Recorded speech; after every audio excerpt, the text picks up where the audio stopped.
Hello and welcome to PostingCast. My name's John and my pronouns are he, him, and I'm joined today by two returning champions and one new entrant to the Royal Rumble that is PostingCast. So we'll start with the new entrant, please. Yeah, hi. So I'm Nick. I'm a secondary teacher. Have been teaching for 13 years, and my pronouns are he, him. And grappling to come out next to enter the ring. I'm not sure who's going to come on top. It looks like Hannah has just body slammed Adam into the deck. So introduce yourself, please. Hi, I'm Hannah Blake. My pronouns are she, her. I run a Twitter, ex-fundy feminist, and it's all about how I grew up in a fundamentalist Christian homeschooling household, and then about all the different people that are trying to influence society in that way now. And finally, Thank you. Hi everyone, I'm Adam. I'm a teacher down here in Te Whanganui Tara. Pronouns he, him. 13 years in the business, same as Nick there, which is kind of funny. And yeah, let's go. I have been teaching for 13 years as well, so it really is. What happened, dude? What happened? I'm just saying there's a distinct look all of us have, which is like kind of short hair, beards, and tired. Yeah. Hannah, for the listener, looks fucking flawless as ever, as only somebody who never has stood up in front of a classroom of kids can do. We're here to talk about safeguarding, because safeguarding has been a topic which has started to come up a little bit more in some discussions, especially around sex and gender, which is everybody's favorite topic that nobody ever gets bored of talking about, especially from, say, a right-wing perspective. And I decided to gather everyone here this evening to just have a talk about what safeguarding is, what safeguarding isn't, what our experiences as educators are, because obviously I have been a teacher for 13 years in primary, and not exactly explode some of the myths, but just give you guys listening at home a good understanding of what actually happens in school, so that when you hear somebody going completely off the rails about it, you can say, wait, no, that's rubbish. That's not actually what's happened. One thing I want to make clear is that we're not going to be bagging on specific religions or religious beliefs and stuff on the pod today. People are entitled to hold their own faiths. You know, that is to be not just like tolerated, but respected. However, when somebody uses their faith as an excuse to attack a minority or to undermine public trust in education, that's the point where everybody starts to get a little bit pissed off. That's where we're coming from today. So safeguarding is not just one policy. There isn't like a safeguarding law. Safeguarding is more of a kind of a cultural approach that happens within institutions, especially ones with vulnerable people and children. It is an approach which is intended to help prevent abuse or neglect from occurring in the first place. Okay, that means scanning the horizon, knowing your kids, patients, people in your care very well, and developing a trusting professional relationship where they can come and talk to you about things. If you get help and support in early, then it increases the likelihood of a better outcome. Now, if we're talking about this in education, that is from ECE all the way through to university. There is a safeguarding culture which runs throughout all of those things, okay? In school, that's child-centered practice. What that does not mean is that the kid tells you what to do. God knows every teacher on this podcast has had a kid who thinks that's what school's all about. And yeah, there's some nodding and chuckling going on in the background here. But child-centered practice, which is making sure kids are safe in schools. That means you recruit staff safely. You maintain and stick to your child protection policy. You work with your professional codes of conduct and the training that comes with it, and make sure that kids have a voice when it comes to their safety and well-being. That's what safeguarding is. Safeguarding is making sure bad things don't happen to kids. And that can be at home, that can be in school, that could be outside of school. You have a place as an educator where you are sometimes the person that will come and talk to about something that has happened at home or something that has happened somewhere else. And you, as a professional, it's your job to listen. Now, that's different to child protection, which I did mention a minute ago. Child protection is when child abuse or neglect is actually happening. It's a reactive approach, not a proactive approach. It's finding out something dreadful is going on, possibly being told, maybe working it out. Teachers have to be detectives sometimes. The child protection policy tells you what to do if a child is experiencing or is likely to experience harm. Now, the other two educators on the podcast have all done the child protection training, and it's going through case studies of child abuse and child neglect cases. It is the grimmest couple of hours of your professional development every couple of years, because I think we do it every couple of years, guys. Is that right? Yeah. I think, yeah. And Yeah, it's heartbreaking, because you have to go through cases where things go very badly wrong. It's basically to let you know how much what you do can matter. Literally life or death at times. And that's horrible. It's something that teachers don't like to talk about. But we're going to talk about it a bit today, because there have been certain accusations circulating about what teachers do, which completely misrepresents what we do as professionals and what the intention of the job is. Your job is to teach kids, it's to educate them, but it's also to make sure they're safe, to make sure they're protected, to make sure they're looked after. And that can take a lot of different forms. So what does a teacher do in school? Well, we've all kind of been taught that we are in loco parentis legally, which is that we have to make decisions as if we're in the place of a parent. So we have to act in the student's best interest. So as a teacher, sometimes, if in primary in particular, you will spend more time with the kid Monday to Friday than the parents will. That's the reality of it. If you're spending 6 hours a day with a kid who, say, gets up at like 7 a.m. and goes to bed at about 7 p.m., you're going to be spending more time with them than the parents do. You get to know them. You hear about their home life. They trust you. They will tell you things about themselves, the things they want, the things they dream of, the things they're afraid of. You will find out about their relationships, their friendships. You'll find out about their families. Everyone listening to this who has got a primary kid in school, you should know that your kid's teacher has heard some incredible things about what happens in your house, because kids love to share that stuff with their teachers, because they like their teachers and they want their teacher to like them. It's a good relationship. It's a great way to get learning. If a kid trusts you, they are going to learn better, like when you're educating them. Mm-hmm. Okay. Speaking also as a parent of a primary school kid, it has already happened to me. Turns out if you drop a hammer on your foot, your kid will give a full rundown of what exactly happened to their teacher, complete with all of the language. I like that his memory's that good. Good for him. You also get disclosure at this point. Like I've said, kids tell you stuff. There's a difference between a kid just saying, my daddy like drives a big truck and he crashed it into the lamppost at the end of my street the other day. That's just okay. But sometimes it's something worse. Sometimes it's something very serious. Yeah. They tell you something in confidence. They could be about child abuse, something similar, something happening to them, something happening to their friend. That's a reality. In my 13 years, there have been a few occasions that has happened to me. It's probably, I'm going to say, rarer in primary than it is in secondary. Okay, so I'm just going to ask Nick and Adam just to give me the perspective from a secondary school perspective. Well, from my perspective, I have to admit, I think I've been lucky. I've talked with some staff at school about their experiences without them going into detail, of course, again, to safeguard the identities and the experiences of the kids that we teach or that we look after. And I've only had to deal with maybe a couple of times where students have disclosed to me things that have happened to them at home that were worthy of action.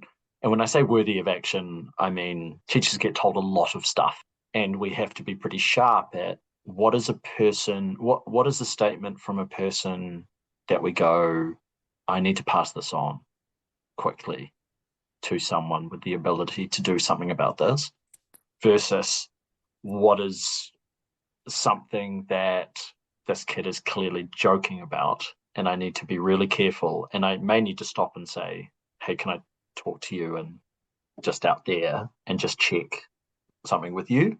Mm-hmm. Because you never want to assume that your assumptions are the correct assumptions. So you do have to do that, a little bit of a dance sometimes, to just check with the kid about what they're saying or what they're expressing. We have some deeply traumatized kids in schools. We have some kids for whom school is safer than home. We have some kids for whom the adult at school has behaved in a more trustworthy fashion than the adult at home. And I don't say that because I like that idea. That idea horrifies me. I'm a dad, 2 girls at home. It would horrify me to learn or to know that my kids trusted other adults more than me.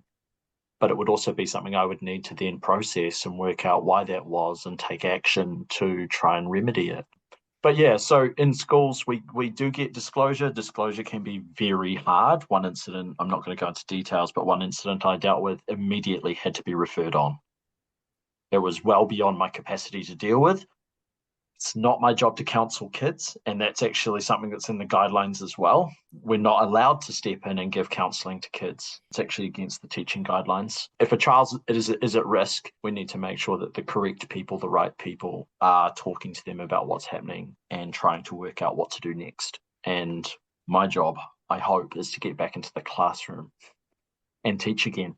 So yeah, that's my basic perspective on it. Nick?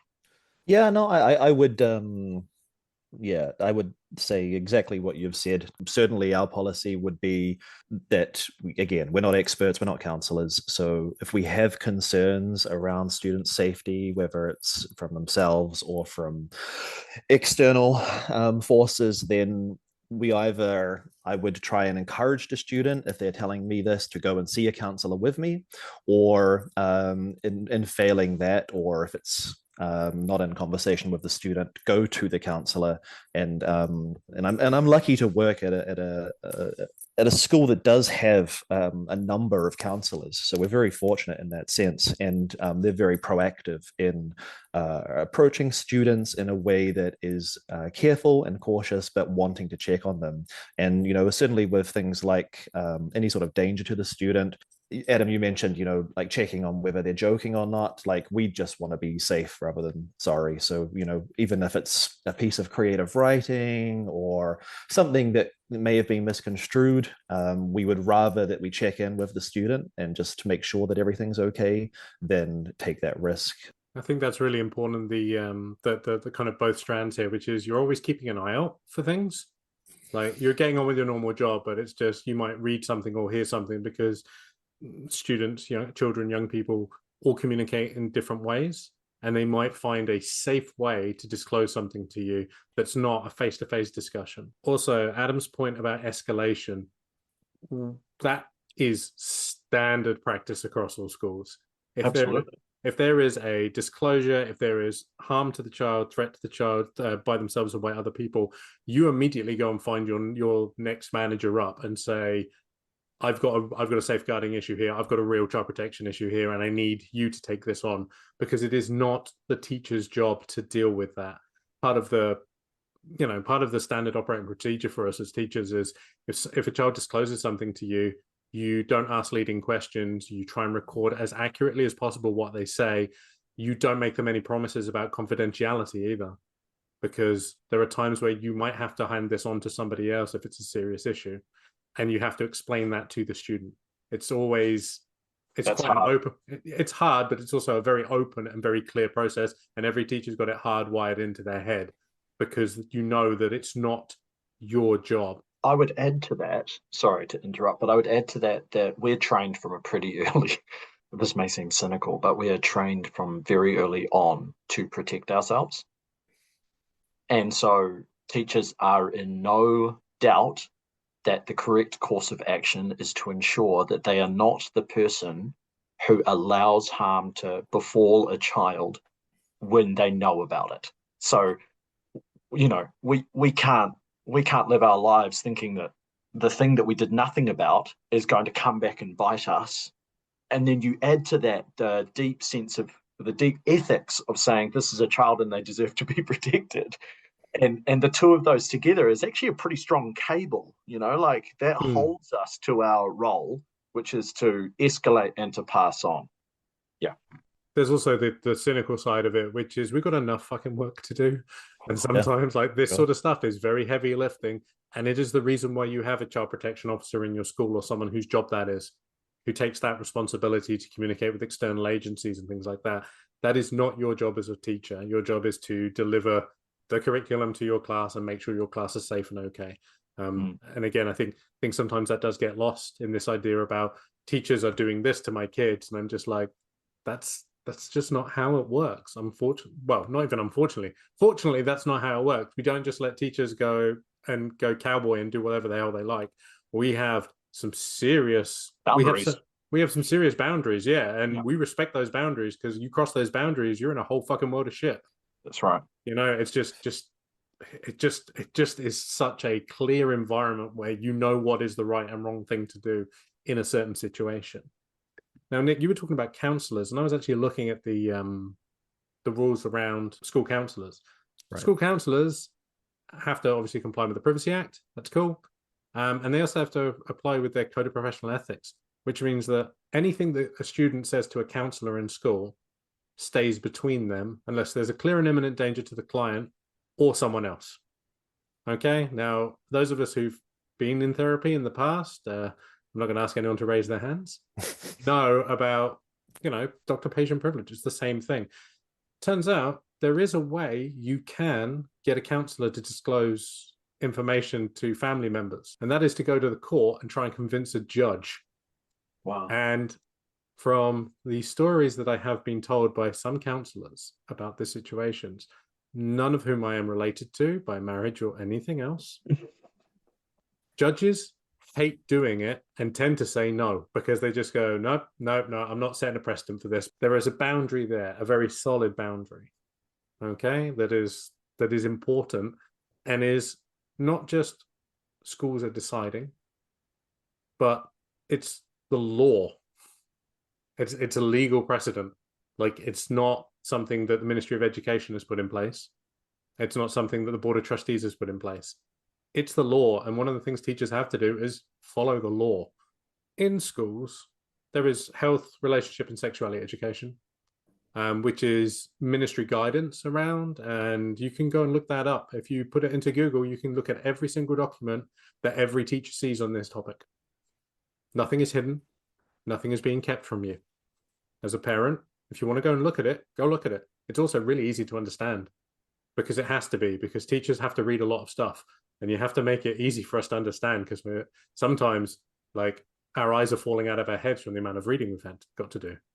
Also, the ministry are really uninspiring writers. We're not talking about Moby Dick here. This isn't James Joyce's Ulysses. A lot of this is as simple as it can be, so we can look at it and go, right, I know what I have to do. Bullet points, baby. Bullet points, nice colorful text boxes to summarize things. Yeah, the real meat and drink of Ministry of Education documentation. I'm being too mean to them, I really am, but there are times you just look at it and go, oh, dear God. There's also the Keeping Ourselves Safe unit, which comes from noted protector of the people, New Zealand Police. They do a great course called Keeping Ourselves Safe, which starts from year 1 all the way up. And the Keeping Ourselves Safe unit is designed to educate children in being able to both have bodily autonomy, understand how consent works, be able to name all of their own body parts, because it's designed to prevent child abuse. Physical abuse, sexual abuse, emotional abuse, that's what it's designed for.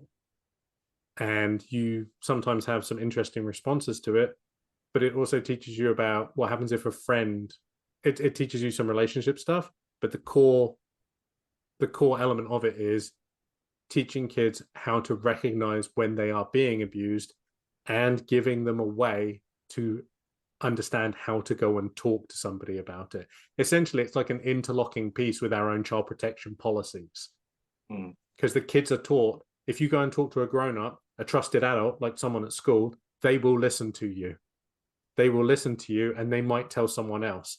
It is preparing kids for child protection issues. It is preparing them to potentially have to disclose in the future. Now, it would be ridiculous to call that education package teaching kids how to be victims of abuse, wouldn't it? That'd be fucking ridiculous to call it that. And yet, when we come to our relationships and sexuality education, well, Hannah's been keeping an eye on it, haven't you, Hannah? And it appears some people are being, as I said before, fucking ridiculous. Yeah. Honestly, I don't even know where to start. Sorry, that was actually more emotional than I thought it would be listening to all that, because, you know, all that safeguarding and everything like that was the exact opposite of my experience being homeschooled. You know, there was no one, and none of the kids had anyone. It really contrasted for me, you know, like how amazing and important it is that this kind of training happens, that these kinds of resources are available, because it is really important. And I know so many adults now that maybe could have been helped with that kind of resourcing, that kind of training, even that kind of education for children where they just know the basics was available. So I just had to get that out there, because it really actually, highlighted for me. You forget.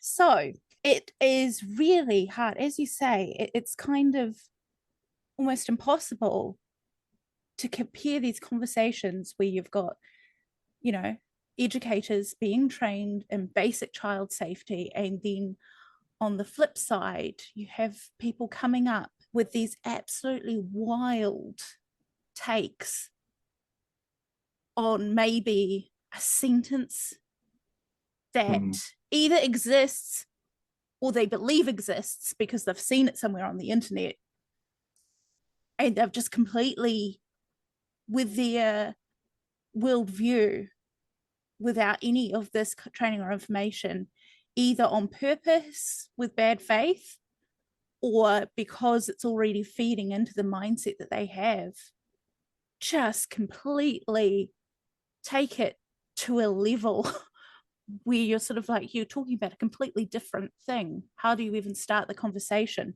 So to give a few more details, Family First is definitely an organization that springs to mind in terms of the consistent trying to address this area. You know, they are constantly churning out information, disinformation about this. Now, you know, a quick, as you said at the beginning, but a quick little thing for me, you know, even though I was raised as a Christian fundamentalist and I am no longer a Christian, I don't have any problem with the church or with Christianity, and I'm not trying to attack people, even people that homeschool. There can be a wide variety of reasons, and a lot of people do a good job. You know, I'm not here to be like, oh, these terrible Christian homeschoolers, they're just trying to take everything over. But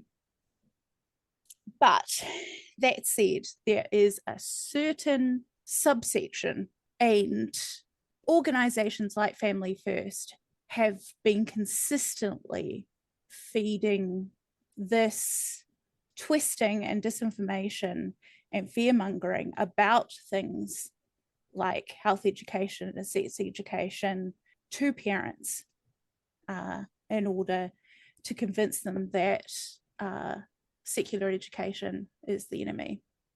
And because in a sort of a Christian worldview, and I know that not all of the issues, we've got the trans exclusive radical feminists, they are not necessarily Christian, so set that to one side. But just talking about people like Family First, their worldview is very binary. And it is very much the way that they approach their version of Christianity is a very brainwashy sort of way. They want to control all aspects of media and limit as much as possible other people's influence on your family. And so they can only really view this through this perspective. So to them, schools, instead of just trying to, you know, get kids some basic information and get them through and keep them alive and relatively safe and healthy, and maybe having learned a little bit and passing some exams, they see it as a way for the state to brainwash children. It is honestly the amount of work they think teachers and time they think teachers have. It's just, you know, and so, you know, but ironically, that is exactly what people who try and push their children into very strict Christian education do themselves. So, it is very much that controlling aspect, and it does come down to they aren't in control of this thing, therefore it must be bad. If I can toe talk all that from my own experience as a Christian, there's an attitude of being at war with the world and seeing themselves in a constant fight against evil. And anything that sits outside a certain reading of the scripture or a certain reading of the Bible, often a reading that's literal, as opposed to allegorical or metaphorical, which much of the Bible is, they end up in a, as you said, binary, black and white view of the world, where safety can only come from experiences that are isolated from the world. And any experiences in the world, and I use that terminology to mean outside of a faith community, so any experience in the world puts children at risk. And I want to make this point. This is, as a lifelong Christian, this is the opposite of Jesus's message, which is to go into the world and to love it, to love it. And so, sorry, I just want, you're right. Absolutely. You're so correct about this being a binary vision of the world and that driving it.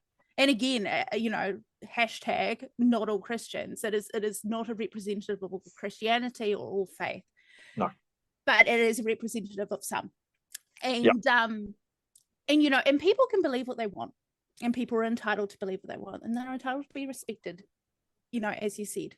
That said, you have to recognize what point of view these organizations are coming from in order to understand the messages they're pushing.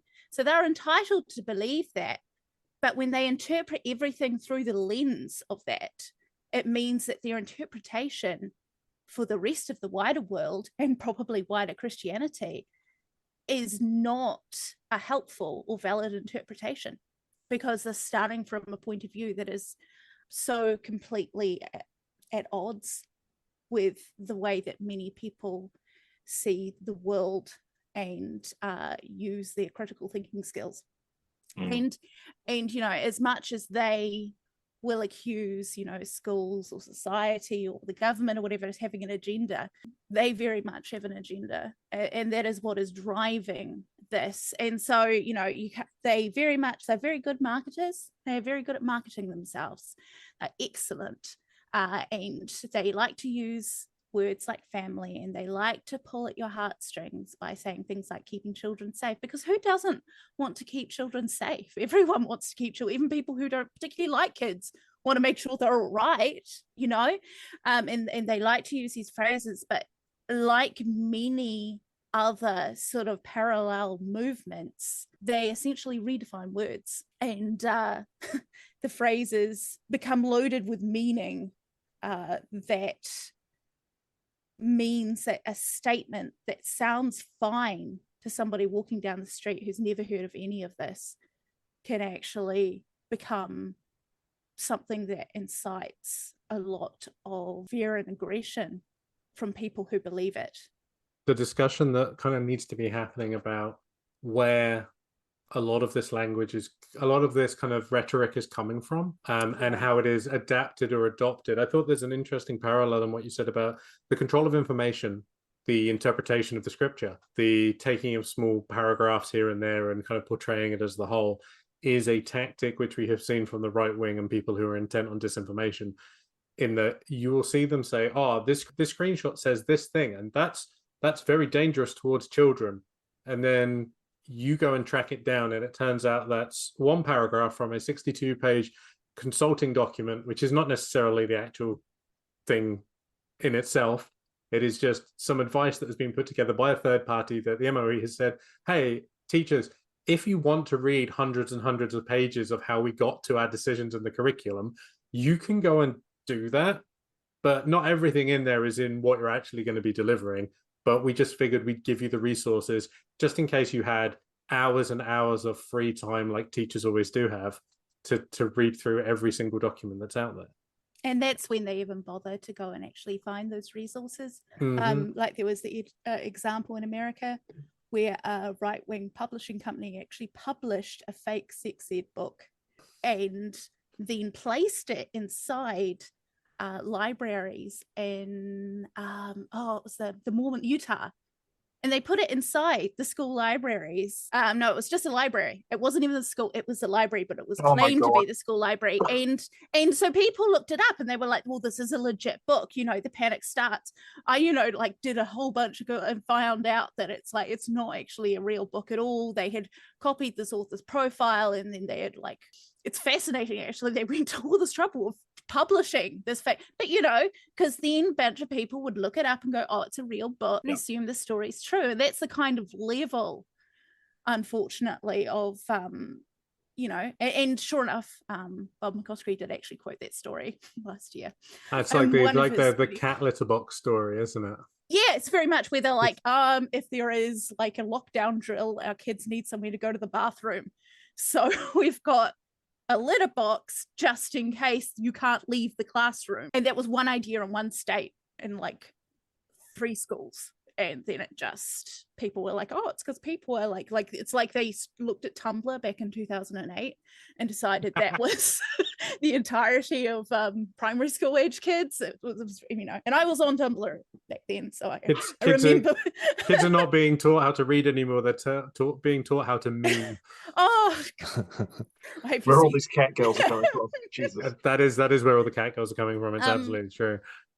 But yeah, so more specifically, I'll pull up the example. I'd love an example. I've given today on my thread about what Family First is pushing. Actually, I did 2 threads. And the first is that there's going to be submissions closing soon on a few alterations to one of the education bills. And one of them says, with your school board, you need to make sure that you're trying to, as much as you can, as is reasonable, represent the community on it. So you need to try and represent the rainbow community, you need to try and represent the disability community, you need to try and represent gender, because we want an example of the school community. We don't want a whole bunch of people who are the same on the board.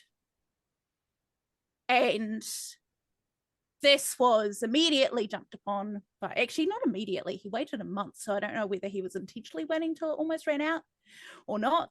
Or somebody else who has got a real bee in their bonnet about the idea of the word gender being in legislation, mentioning no names, may have gone, hey, have you seen this? Yeah, that's what I suspect, but who knows? Who knows? For whatever reason, he's decided to get his audience up in arms and trying to say that schools are forcing gay people to be part of the boards as they have to, and it's they just use all the same buzzwords. This is troubling, and if you're listening to this before the weekend is over, if it comes out before then, please go make a submission, because they need to hear from somebody other than the fundamentalists. But the other thread that I did was actually it was the most disturbing stuff I've seen from him, and I've seen a lot of rubbish over the years from him. I grew up listening to Bob every day as a homeschool kid when he was on radio.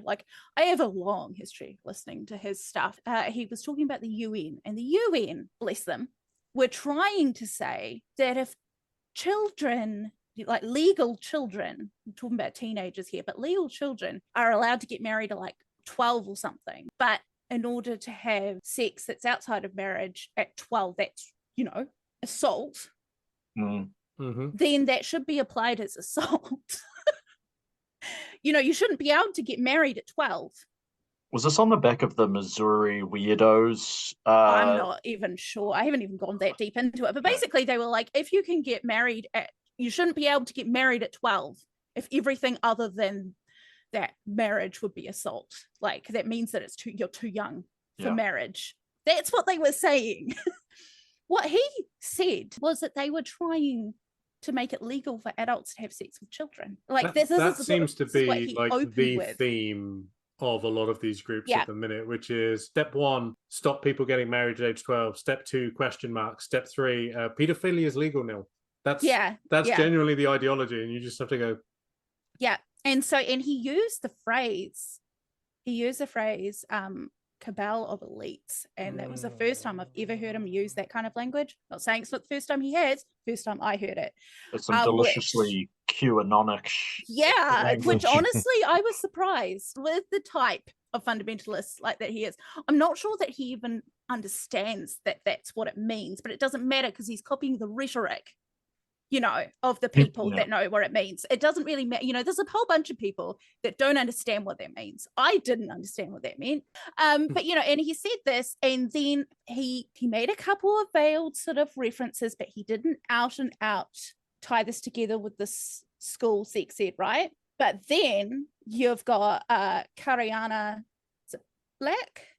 She is one of the 3 co-leaders of the One New Zealand Party. Three co-leaders. That's 3 co-leaders, and they are all really interesting people, but we're not going after personality. So she then went and linked it. She then went and said, look, this is why in New Zealand they're trying to put the sex ed education because they want to be pedophiles.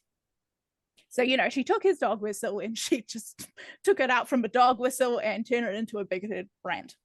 And as she often does, she is a regular poster of conspiracy theories. And it was also posted on Phil Arp's stuff. So Phil Arps is now, he thinks McCroskey's great, which basically they will take things, either completely change the message or distort it. And you can see by that level of disinformation where he literally took something and took it to mean the opposite of what it was, how reliable the rest of his information is, which is not at all. But unfortunately, he is relied upon. And this is where it gets a little frustrating for me as somebody raised in these circles, because I know how much he's trusted. Yeah. People don't see it because he's not a big Twitter presence, It's because everyone's got him blocked. But he's not a big Twitter presence. He hasn't figured out Twitter very well. He's much more well known on Facebook. But he's been going for years. He's trusted by so many different churches. Even if he himself isn't, his material is spread through. Yeah, that's right. And all the email lists and all that, and and one more thing, and I'm going to be purposefully vague here because the details are important. And I don't want to get a detail wrong, but since the late 1980s and the early 1990s, there has been a loose group of people who have been really pushing for people, basically education to be removed as much as possible from public schools, put into charter schools and other Christian schools or homeschooling. And they have been persistently working at this, in the group updates as people pass on for decades.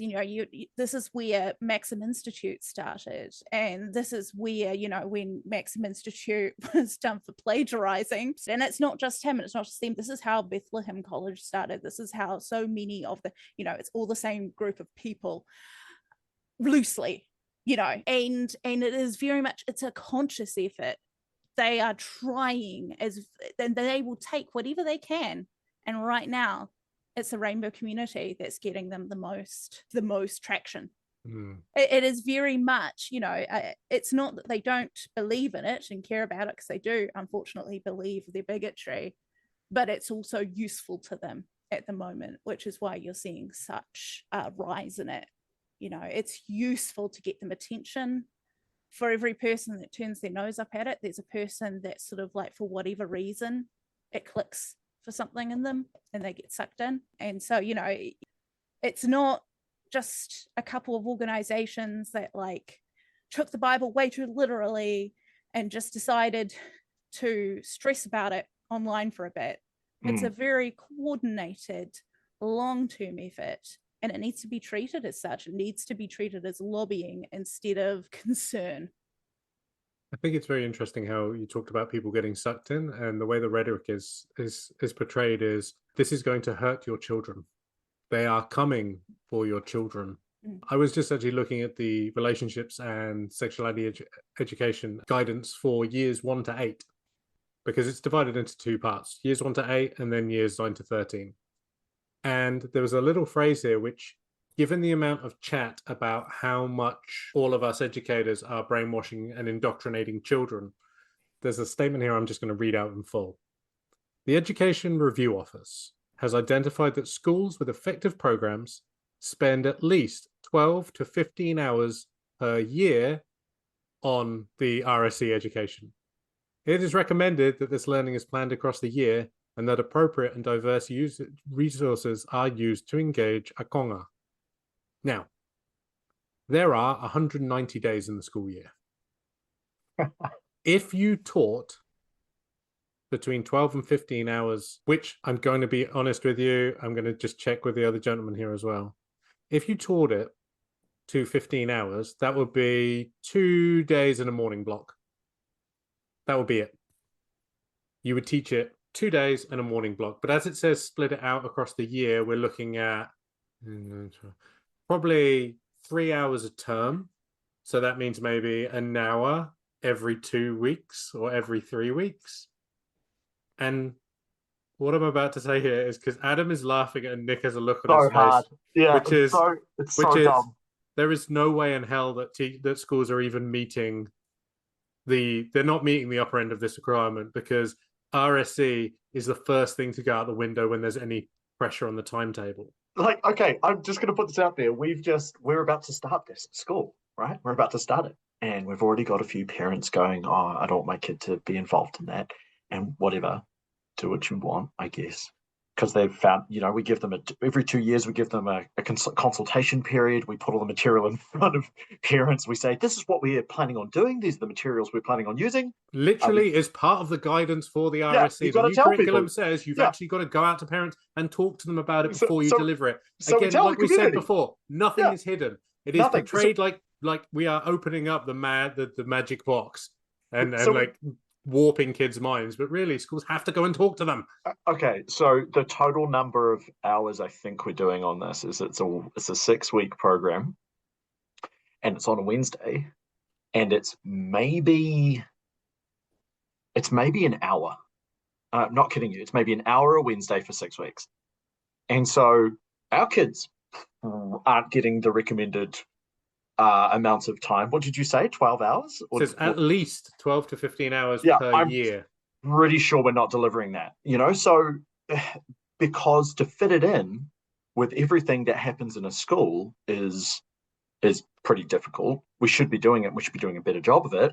The other thing that's on top of it is that we are constantly being bombarded with the needs of the school in so many other areas that it gets turned into token. It just gets turned into, oh yeah, we'll try and get the PE faculty to take that for 6 weeks because they're the health teachers and they know that stuff. Okay, I'm a social science teacher. I don't know shit. Sorry, and it's not my job to teach it. All I have to do is, if a kid comes to me and there's an issue, I have to make sure the right person knows. Okay, I'm not involved in delivering this curriculum. So it's crazy to me. It is absolutely insane to me that the right and some segments of the Christian fundamentalist church believe that this is happening and it's part of a concerted effort to groom or to do anything with kids and turn them into anything that they're not. It's absolutely ridiculous. Nick? Yeah, no, I would reinforce exactly that. Like my school is a school that is well known in the community for being incredibly inclusive of rainbow youth. We have a very good reputation for a number of reasons, including the fact that we don't have uniforms, we have gender neutral bathrooms, and we're big on respect. That's kind of like the underlying motto of the school. Everything comes down to respectful relationships, and we really don't have any RSE outside of the health classes unless a student is taking health. We've had external providers come in. The Mates and Dates course, I think, is an ACC run course, which has now ended last year simply because it wasn't reaching enough students, and has now been handed over for teachers to deal with. I've heard nothing more about that. So really, even as a school that, as I say, is known to be incredibly inclusive, we are not teaching, discussing, or pushing anything on students at all. All we are doing is respecting our students. And that's what makes us such an inclusive environment, is that we are simply respecting students' wishes on what they wish to be called, what pronouns they wish to use, and we are not hitting them up over what they're wearing. Yeah, this is interesting. We're similar. We have uniform, but what gets me here is that if I was to say who has learned the most about gender and LGBTQI plus identity, those kinds of things, that I my background was Pentecostal Christian. These people were the enemy, or were lost in the world that I grew up in, right? And I've moved past that now and think that, I don't know, my faith is bigger than that. That's bullshit. And one of the things that bugs me is the person who's learned the most at school is me. It's not the kids. I'm not walking in there with some kind of agenda and going like, hey guys, we've got some plans for you. It's more like, hey kid. Walking in with the big box of gender and opening it, and the gender flies out like those springs in a can. Hey son, would you like some identity? No, it's walking in and saying, hey man, what's your name? Oh, cool. All right. How do I say that? I just want to get that right every time. Oh, cool. Yeah, I'll make sure I practice that. And then walking around and going, oh, I've just been told that, someone's parents and them have come in for a meeting and they're communicating about their kids' gender identity to us as staff so that we do the right thing. And so we respect their child. And we go, oh, sure, wait, what do I do? Okay, cool. I'll try not to get that wrong. That's it. This idea that there's some kind of agenda it's just bonkers, man. Like, it's just bonkers. All I do is respond to what families want. Like, that's what I do. And if there's any kind of cause for concern about that, I pass it up the chain. Do you know what I mean? I make sure someone else knows, and I protect the kid as best I can. But again, I'm the one who's learning. I'm the one whose background hasn't prepared him very well for the modern world, and for a world of, not even the modern world, the world as it really is, So I don't know. This whole thing makes me mental. It's just I just don't know what to say. I think you've hit on a really, really nice point there, which is the vast majority of learners, of students across most ages, are supported by their families in their gender identity or sexuality. Obviously, like, sexuality and stuff down in the primary school doesn't really come to the fore, but gender identity does. And kids, you have parents bringing their kids in and saying, look, this is the issue. And the school goes, sure, we will respect that person because that's our job as the National and Education and Learning Priority 1, which Adam has helpfully added to our notes, says. A school's job is to create a safe and inclusive culture where diversity is valued and all learners and staff, including those who are LGBTQIA, are disabled, have learning support needs, are neurodiverse, or from diverse communities, feel they belong. A school is meant to be a safe place. As we said earlier, I think Adam pointed out, there are times when as a teacher that your classroom is the safest place that kid knows. It's a place where the rules always stay the same, where things don't change because someone's just in a bad mood. Wow. That might not be true. Yeah, I mean, you know what I mean. Not we do our best, but we're not perfect. We get grumpy sometimes, but not in a, here are the rules, this is what you have to do, and everything runs along those lines. It's a safe, supportive, trusting environment. And that goes for the wider school as well. Like Nick has talked about how inclusive his school is. That's not some kind of woke ideology. That's just making sure that your learners feel comfortable in the place where they are meant to be doing their learning. We've never had any, maybe, I'm trying to think, in the 13, 14 years I've worked there, I can't remember any professional development around this issue. We must have had something briefly, but nothing memorable. And certainly not getting beaten over the head by it. Like, again, it all comes down to respecting the students. I did say to you guys that I had attended an Inside Out workshop this week, but that was purely voluntary. It was part of a conference in which there was a multitude of different workshops available. And I simply chose it because, I knew I was coming onto this. I was interested in hearing about the policy side of it, because it's actually not something that we've discussed as staff. Again, all we are simply doing is respecting our students and protecting them. And again, I will also say, yeah, in my experience, having taught a number of trans students, the minority, I can think of maybe one instance personally. My partner's an educator as well, and we talked about this. She can think of maybe one instance where it wasn't, the family weren't necessarily okay, or at least that their preferred name wasn't to be used in contact with the family, in say a parent-teacher interview. That was a discussion that was had with the student, and the conversation continued. But in both cases, by the end of their time at the school, the family had come around to it. The student had come out to them, and in those cases, again, everything came out, but it was the students' agency to choose when they wanted to actually come out to their family and when that was safe. And we would certainly never out a student. Again, not because part of an agenda, but rather just because we are respecting the privacy and the safety of the students. And going back to that workshop from Inside Out, there is a Privacy Act. The Privacy Act 2020 does say that we don't disclose gender, sex, sexual orientation information unless a very rare exception would occur. But ultimately, we're respecting the safety of these young people. I think also, because we're dealing with secondary in your case, we're Yes. talking about teenagers for the most part. We're talking about teenagers who are able to consent to their own medical treatment, able to consent to their own counseling.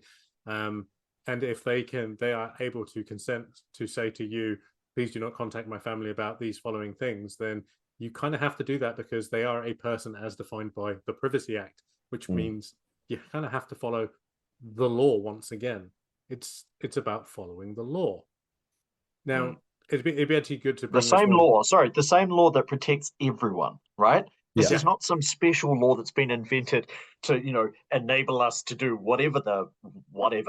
It's the same thing that protects every New Zealander in their privacy and make sure that we are safe, secure, and we don't have people trawling through our business when we don't want them to. Yeah, Jacinda Ardern's government has not passed the Keeping Trans Kids Hidden from Their Parents Act 2019. No. It just doesn't exist. There are situations where a teacher will not disclose things to a parent. And those are the same reasons that we talked about at the start of this evening's podcast, which was if you have a reasonable belief that a child will be harmed or it is not in their best interests from what they are telling you. And when I say telling you, I do not just mean the individual as a teacher. I mean the school as an organization, because this is something that goes all the way up through the school's management. It is not the decision of a single teacher for the reasons we outlined earlier. I'm going to be real clear about this. Like Adam said about trusting someone, if a child does not trust their parent with some very deeply personal information, but they trust a teacher with it, that sometimes speaks to the situation and the importance of being that safe adult in their life. Yeah, I want to also say that this is such a beat up because the 2 times that in my whole career of 13 years that I've had to deal or work with a student who's transitioning gender or discovering their sexuality and trying to work it out and that kind of thing. The 2 times where this has been something where I was like, maybe the parents need to know this. They already knew, and they were the ones coming in and saying, "Oh, this is my daughter, who the week before I had been talking to with male pronouns and that kind of thing." And I was like, "Shoulder, cool, okay." And it happened so. It was, they're usually senior students. It's their life has been traveling in a trajectory, and they know who they are. And it is not up to me to decide anything for them. It is just for me to go, I'm going to keep you safe. I'm going to tell the people who can help keep you safe if I'm at all worried about this thing. And at the same time, I'm going to obey the law and obey the Privacy Act. It's really as simple as that. And I just don't see what they're seeing. There's no It just boggles the mind. Like you said before, John, it's like they make statements where you almost don't know how to respond to the statement because it's so batshit crazy around some kind of teacher agenda in this area. You know, my experiences have been as a teacher just being told what pronouns have just changed and what name has just changed. And I'm like, oh, cool. And my other experience was being a dean and needing to tell other teachers, you know, the teachers of a student in my house.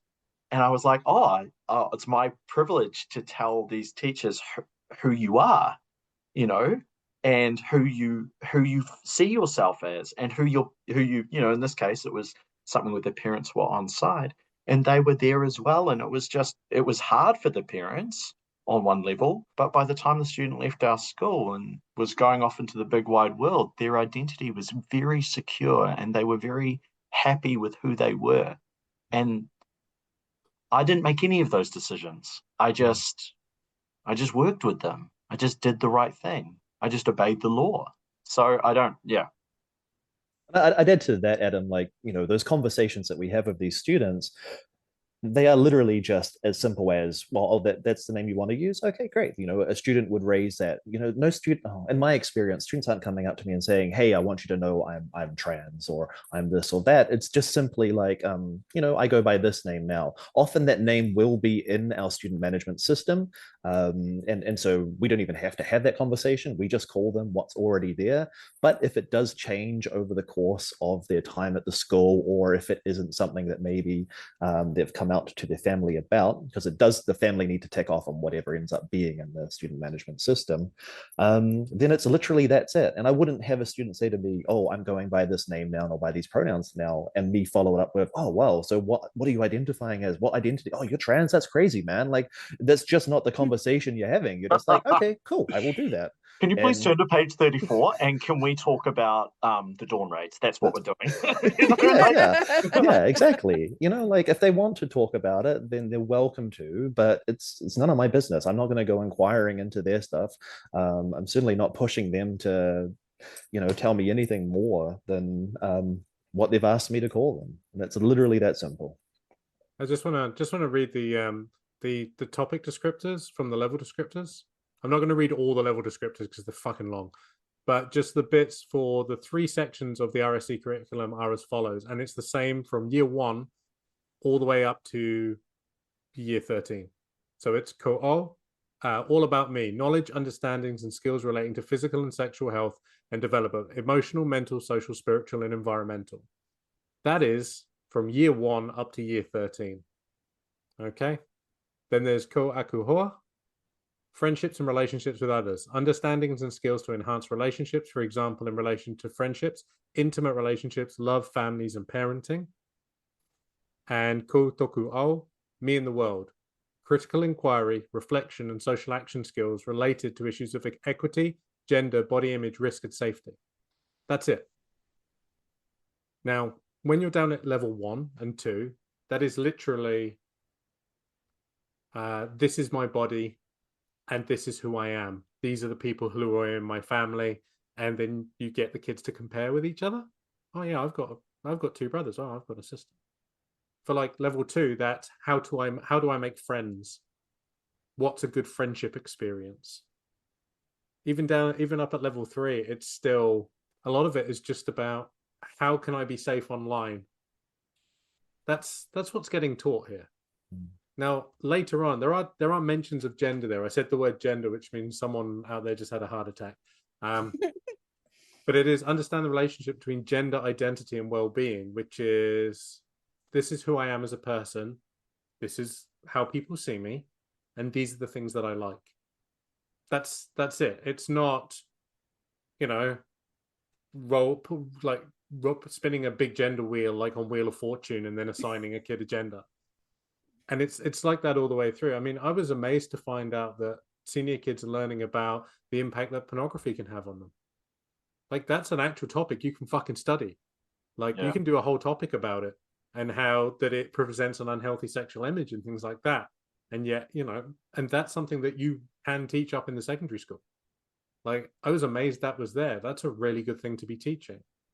And it's kind of weird that we did this discussion and we talked about like the thing that every teacher puts to the back of their mind, which is there is a chance one day you're going to be dealing with a kid who has been abused or is experiencing abuse, and it's you are the person who is the first point of contact on that. But as a teacher, we always know we've got the rest of the institution behind us on this one. But from the discussions we had today, there are people outside of the system who cannot stand it and yet also refuse to understand it. They do not want to read it. They do not want to understand. They do not want to know. What they want is to undermine it, to belittle it, to put fear into parents' minds about what is happening to their children at school, which is one of the more evil things I can imagine someone doing for their own political or religious aims. To make parents fear that their kids are unsafe at school. That's fucking dark, bro. That's real fucking dark. And yet, the thing that we've all come across is, as teachers here, is looking at it and going, fuck, man, we never teach the right amount of this stuff. And this is what I got reading through it, is there is some really important lessons that can be learned here. Some real cool stuff about relationships and keeping yourself safe just in the primary sector. The secondary one's probably even better. And yet we're being told by people on the right wing, by the anti-trans activists, by the family firsts of this world and the aligned kind of far right, that this curriculum isn't going to be taught at all because it's got a couple of words in they don't like. Whereas, and kind of our point of view is, no, shut up, you're stupid. But also, it's actually, the problem is it's not being taught enough because there's not enough time to teach it. We don't have enough time to teach it. And, you know, teachers have been yelling about this for years now, saying we don't have time to teach everything that you're telling us to teach. And we have to prioritize. And RSC goes out the window. Proper PE goes out the window. You know, it's core curriculum subjects and then trying to do everything else that's expected of us. So it's why so many of us, when we see the Bob McCroskeys of this world talking about us in a way which we cannot even recognize ourselves in the way he's talking, it just becomes so very hard for us to even engage with it or to find the time and space to engage with it. It has a chilling effect, and I think that's part of the purpose of it, right? And so it has a chilling effect on teachers. They know that they're not going to actually change anything, but through legal means or anything like that. But I believe that it's part of a strategy to essentially break the will of the practitioner to follow the curriculum. It's to stop school leadership teams and boards of trustees implementing this kind of health and safety teaching. It's essentially to make us so scared we'll stop, and to make teachers so scared they'll stop.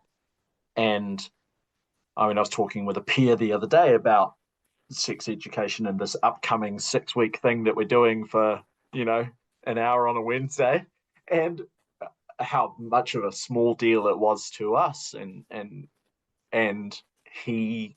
they commented about how scary it is to have already had the current political climate plus parents talking to them about this, how scary that had been.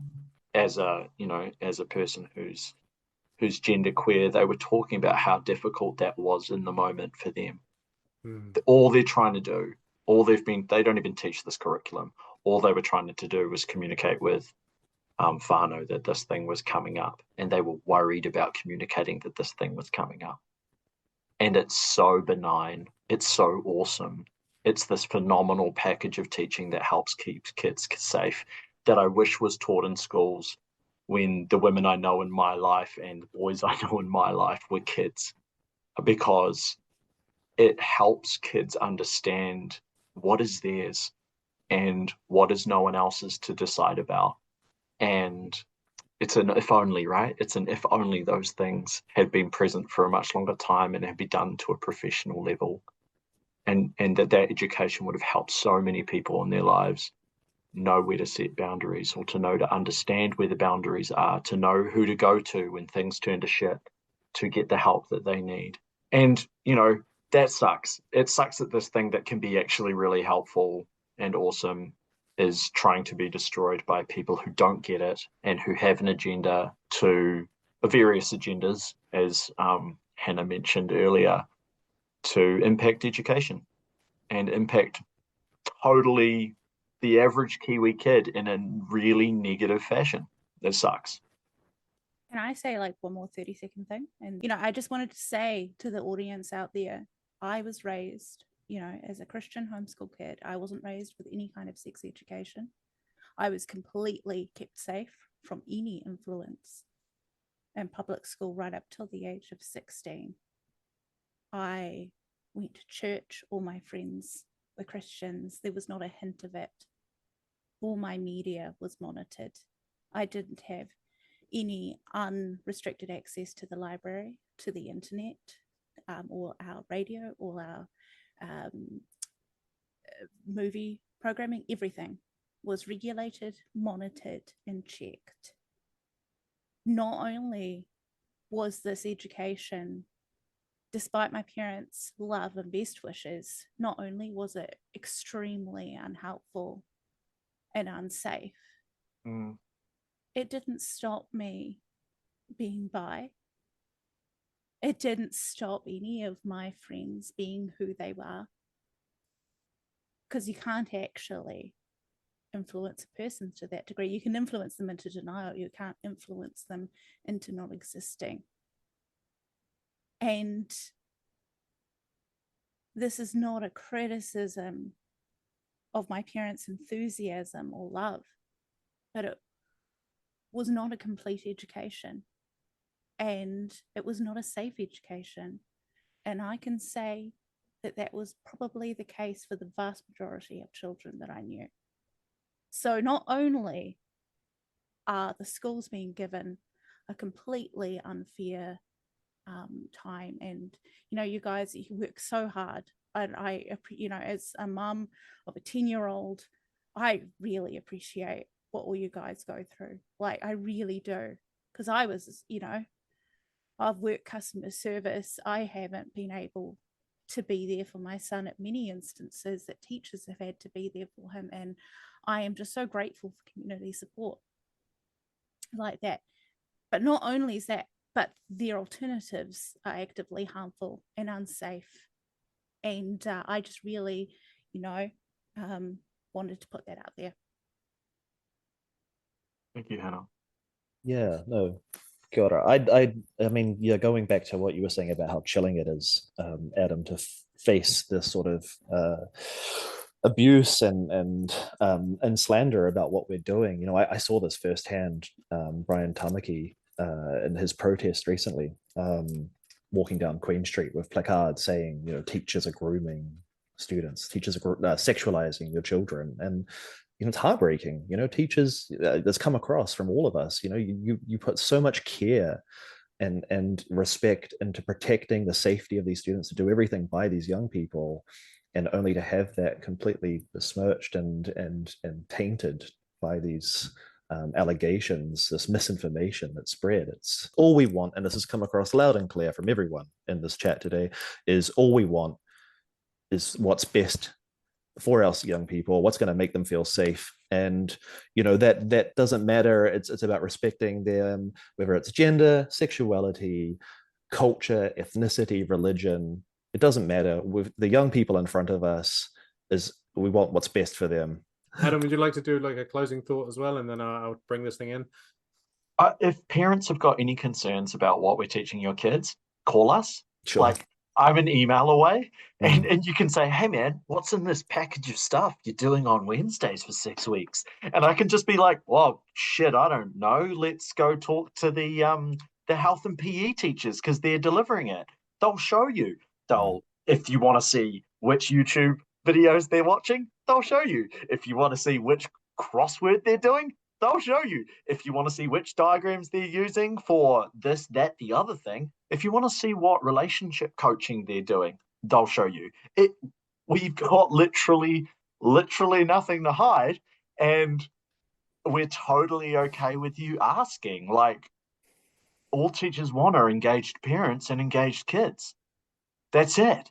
So if you're interested in this stuff and you're like, yeah, no, guys, I've listened to you, but I've still got a couple of things I want to know, just literally just go talk to the school. It might take us a day to get back to you because we're busy. But if you can give us a clear idea of what you're asking for, then we can give you a clear idea of what we're doing. And if you want to come in, even better. Like, we'll show you the actual paperwork. It's no issue. Yeah, I mean, as I've said before, everything's online. It's incredibly transparent. If someone is pretending like the Ministry of Education or schools are keeping information from you, they're lying to you. They're lying to you for their own reasons, but they are lying to you. You can find every document that every teacher sees about the RSE curriculum right on the website. It's right there. The keeping ourselves safe topics, safeguarding, all of it. It's all available. If somebody shows you a snippet and says this proves that gender ideology is taking over education, ask them where they got it from. Go and find it yourself. Read it. Okay? It is within your power to do that.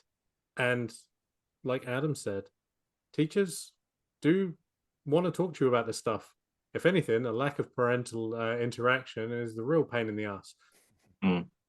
But as we've said, teachers have a lot of very strict boundaries which they have to work with in their professional life. We are in care of your children from sometimes like 18 months up to 18 to 21 years. And we watch them grow. We watch them become the people that they are, destined to be, the people that they discover they are. We see them learn, we see them succeed, we see them fail. We see your kids and we care for them, not just because we have to, but because we want to. A teacher that doesn't care about the kids they're teaching probably isn't very good at doing their job.